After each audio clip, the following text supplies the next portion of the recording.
G20 Vasudev कुटुंबकम जिसमें बोला गया, क्या यही है कि गौ माता का सर्वनाश कर दिया जाए? 300 प्लस गौवंश दिल्ली की ऐसी गौशाला में भिजवा दिए गए जो कि नर्क से भी बड़े नर्क हैं।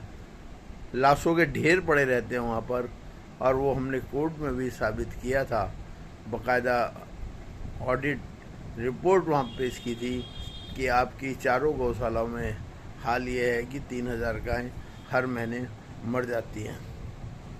और बात वही आ जाती है कि बेशक से राजनेता कितने ही ईमानदार हो गए हों, हमारा सिस्टम ईमानदार ना था, ना है, ना होगा। उन्हें वही लूट खसोट की आदत पड़ी है, और बहुत ही दुख के साथ कहना पड़ रहा है कि हम वो 300 प्लस गौवंश और 200 प्लस जो हमारी गौशाला में हैं उनको न्याय दिलाने के लिए गौशाला बनाना चाहते हैं। और उत्तर प्रदेश सरकार जो गायों के लिए बहुत कार्य करती है, वो बड़े दुख के साथ कहना पड़ता है कि हमारे अनेक प्रयासों के बावजूद हमारी कोई मदद नहीं करी। कम से कम 4 बार मुख्यमंत्री कार्यालय में जो उनका एक जो भी वो लगता है उसमें हम गए और अपने सारे कागजात दिए, लेकिन हमारे को कहीं से कहीं तक मदद नहीं मिली। क्योंकि करता धरता तो वही जो हमारे कर्मचारी हैं वही करेंगे ना, और वो रिपोर्ट जो देते हैं उसको आंख बंद करके हमारे मुख्यमंत्री या प्रधानमंत्री बड़े आराम से उसको मान जाते हैं। ठीक है, आप अगर ये मानते हैं कि हमारे से अपराध हुआ है, घोर अपराध हुआ है, तो सजा मुझे दो ना कि उन मासूम अबोध और जो बोल नहीं सकते और जो हमारी आस्था के केंद्र है उनको मिटाना चाहते हो। चलो, हमने माना कि दिल्ली के मुख्यमंत्री तो गद्दार है, उसके पास प्रधानमंत्री निवास से पत्र गया जिसको उसने कूड़े के ढेर में डाल दिया। लेकिन योगी आदित्यनाथ के भी मुख्य सचिव को राष्ट्रपति महोदय ने लिखा, जिसमें हमने कहा था कि हमारे को 31 मार्च 2024 तक का समय दे दिया जाए, या कोई और जगह दे दी जाए, या सस्ते ब्याज पर पैसा दिया जाए, और हमारा मामला उच्चतम न्यायालय में लंबित होने के बावजूद 7 जून की हमारी डेट थी और 29 मई 2027 को गौशाला को विध्वंस कर दिया गया। मुझको और मेरी बहन को उठाकर थाने में बंद कर दिया। 4 घंटे तक हमें पानी तक को नहीं पीने दिया। फ़ोन वगैरह सारे हमारे कब्जे में ले लिए, जैसे हम बहुत बड़े अपराधी हैं। कह रहे तुम्हारे पास स्टे ऑर्डर नहीं है ना, मामला सुप्रीम कोर्ट में होने से क्या होता है। खैर, जो हुआ ये सब हमारे को बहुत कुछ सिखाने के लिए था। हमने देखा कि हमारी कोर्ट और वकील किस तरह से बिके पड़े हैं। हमारे पास वो 500-700 करोड़ वाले वकील तो थे नहीं, हम तो अपने हिसाब से ही, मर्यादा से ही हमने काम किया था। सुप्रीम कोर्ट में भी हमने जिस वकील को किया था वो हमारी गौशाला में आने वाले एक वकील के बॉस थे और उन्हीं से उनको पता लगा और उन्होंने बुला के कहा, हाँ जी, नहीं मित्तल साहब, आपको समय मिलेगा या जगह मिलेगी, आप चिंता मत करो। लेकिन आखिरी में सब कुछ साफ हो गया कि वो लोग भ्रमित थे कि अरे गौशाला में तो बहुत पैसा आता है, जो लूट सको वो लूट लो। मेरी बहनों ने अपनी जमा पूंजी इकट्ठी करके, जो उन्होंने 50,000 रुपये मांगे थे, हमने दे दिए। उसके बावजूद उन्होंने जो हमने कहा था उस हिसाब से कार्रवाई नहीं करी, क्योंकि हम 7 जून से पहले उत्तर प्रदेश में गौशाला बना चुके थे। 200 प्लस गौवंश वहाँ पहुँच चुके थे और वहाँ पर हमने केवल और केवल ये निवेदन करना था कि जज साहब, हमारे को कोई बात नहीं, अब जो हो गया वो हो गया, और अगर आप हमारे को दिला सकते हो तो हमारे जो गौवंश 300 प्लस गौवंश दिल्ली नगर निगम द्वारा एक गलत जगह पर ले जाए गए हैं, उनको छुड़वा दीजिए। लेकिन उन्होंने जानबूझकर उल्टी सीधी बातें करी और सारे कार्रवाई ये जो है उन्होंने घर पे बैठ के करी। मैं कोर्ट गया था, मेरे को कोर्ट से वापस बुला लिया और उसके बावजूद हमें ब्लैकमेल करने की कोशिश करी। हमसे और 50,000 रुपये मांगे गए और उसके बाद धमकियां भी दी, हमारे को कानूनी नोटिस भी भेज दिया वो। लेकिन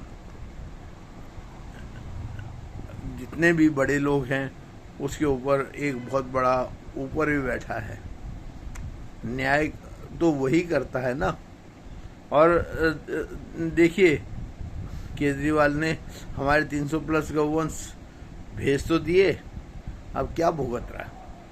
अब वो कहता है कि शराब कांड तो हुआ ही नहीं। अरे जो लोग मेरे जैसे, क्या आप घर की स्त्रियों से भी पूछो जो शराब का मतलब ही नहीं रखती, वो भी जानती हैं कि दिल्ली में एक के साथ एक और एक के साथ 2 बोतल शराब खूब बिकी। ऐसे ही बिक गई क्या? उन्हें कुछ मिल रहा होगा तभी बिकी ना। आप कहते हो नहीं जी, ये तो मोदी ने कराया, मोदी ने कराया। लेकिन मोदी जी, बहुत दुख की बात है कि आप या शाह जी, हमारे गृह मंत्री जी, जो चाणक्य कहलाते हैं, वो इन बातों को देख भी नहीं पाए, समझ भी नहीं पाए और ना ही उन्होंने इसके ऊपर कोई कार्रवाई की है। हम तो ये देख के हैरान हो गए थे। उसी गौशाला में गृह मंत्री तो हमारे अमित शाह ही थे। मेरी बहन की चैन लूटी गई, मुझे मारने की कोशिश की गई और पुलिस ने पैसे खा के मामले को दबा दिया। कोर्ट में गए तो कोर्ट में भी मामला रफा दफा कर दिया गया। ये दिल्ली पुलिस है। अगर दिल्ली पुलिस गृह मंत्री देखते हैं, उन्हें शर्म आनी चाहिए कि ऐसी जगह में वो सब कुछ हो जाता है। अरे बड़ी दुख की बात है। लेकिन एनी हाउ, जो भी है, अगर हमने गलती की है तो हम उसकी सज़ा भुगतने को तैयार हैं। या तो आप सज़ा दे दीजिए, आप जगह नहीं दे सकते, कोई दिक्कत नहीं है। मैं तो अपना शरीर बेचकर भी गौशाला के लिए जगह खरीदने की कोशिश कर रहा हूँ। अगर हम कामयाब हो जाते हैं तो बहुत अच्छी बात है। और मात्र 10 करोड़ की जमीन से हम एक ऐसा आदर्श प्रस्तुत करेंगे जो कि एक बहुत बड़ा कार्य इस देश में करेगा। हमारी गौवंश तो बच ही जाएंगे, राजीव भाई को न्याय भी मिलेगा, लोगों को जैविक फल सब्जी वगैरह मिलेगी और गौ माता की प्रतिष्ठा को पुनः कायम करेंगे। इंडी गठबंधन का सनातन संस्कृति, हिंदुत्व, सनातन संस्कृति, आस्था, विश्वास और गौवंश को मिटाने का सपना ही रह जाएगा यदि आपने हमारा साथ दिया। लेकिन अगर आप हमें मिटाना चाहते हैं तो ठीक है, कोई बात नहीं, आप मिटाइए।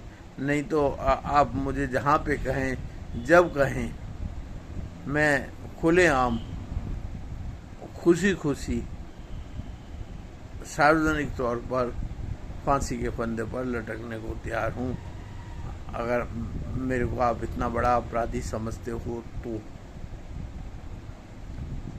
अभी भी समय है, योगी जी, मोदी जी, कुछ कीजिए।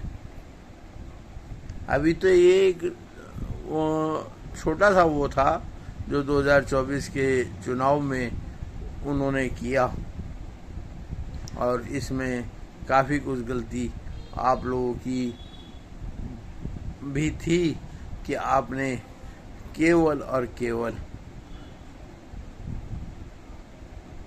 अपने लोगों को या सिफारिश पे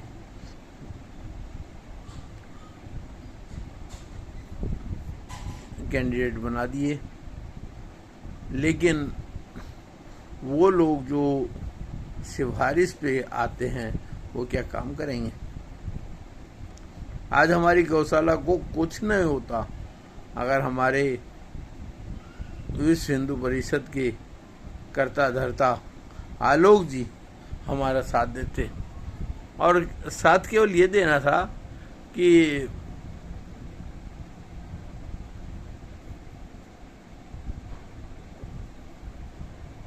हमारे नोएडा के जो सांसद महोदय थे उनके पास बहुत सी गोचर भूमि पड़ी हुई थी, वो केवल सिफारिश करनी थी। नहीं, मैं कैसे सिफारिश कर दूं? खैर, उनका तो हमने एक बार नहीं 2 बार वो देख लिया, और जो करेगा वो भरेगा जरूर। विश्व हिंदू परिषद के मुखिया होने के बावजूद यदि आप एक गौशाला को नहीं बचा सकते तो आपका उस पद पे रहना बेकार है। अरे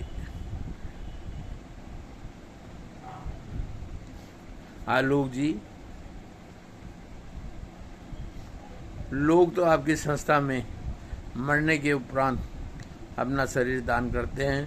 मैं जिंदा ही अपना शरीर दान करने को तैयार हूँ हमारे गौवंश को बचाने के लिए।